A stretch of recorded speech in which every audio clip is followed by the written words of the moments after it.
মা এখনো অঙ্ক বোঝে না।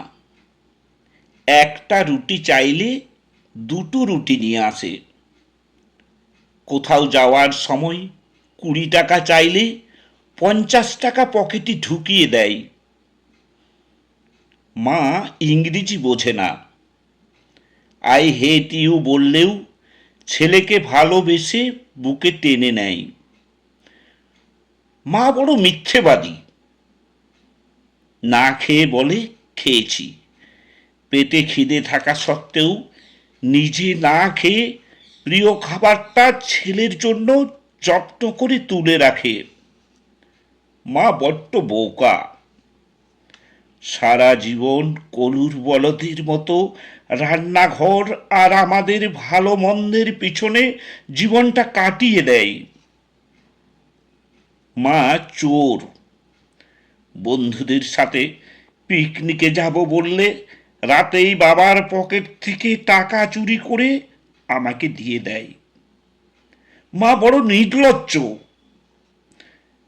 মাকে কতবার বলি আমার জিনিসে যেন হাত না দেয়, তবুও মা নির্লজ্জের মতো আমার এলোমেলো পড়ে থাকা জিনিসগুলো নিজের হাতে গুছিয়ে রাখে। মা বড় বেহায়া।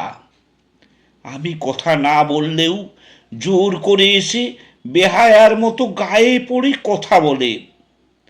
রাতে ঘুমের ঘোরে আমাকে দরজা দিয়ে উকি মেরে দেখে যাই আমি ঘুমিয়েছি কি না। মায়ের কোনো কমন সেন্স নেই।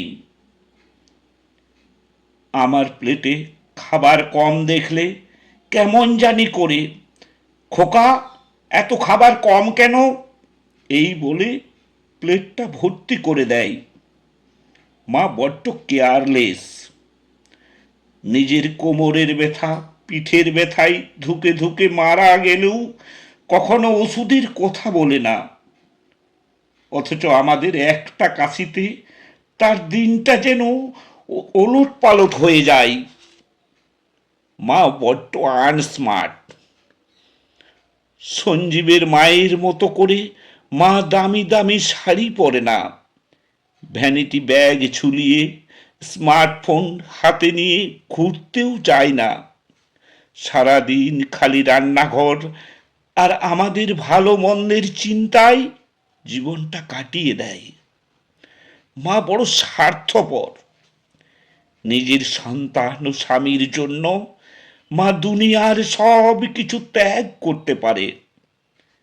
পৃথিবীর সবচেয়ে খারাপ পথই মা। তাই বুঝি আমরা সন্তানেরা তাদের এত কষ্ট দিই, তাদের বোঝার চেষ্টা করি না, তবুও তাদের কোনো পরিবর্তন হয় না। তারা একই রকম ভাবে সারা জীবন আমাদের ভালোবেসে যায়। একটু বড় হয়ে গেলেই আমরা তাদের বৃদ্ধাশ্রমে বা জীবন থেকে দূরে রাখি। তবুও তারা বোকার মতো ঠাকুরের কাছে আমাদের মঙ্গল প্রার্থনা করে বলে, আমার সন্তান যেন থাকে দুধে ভাতে।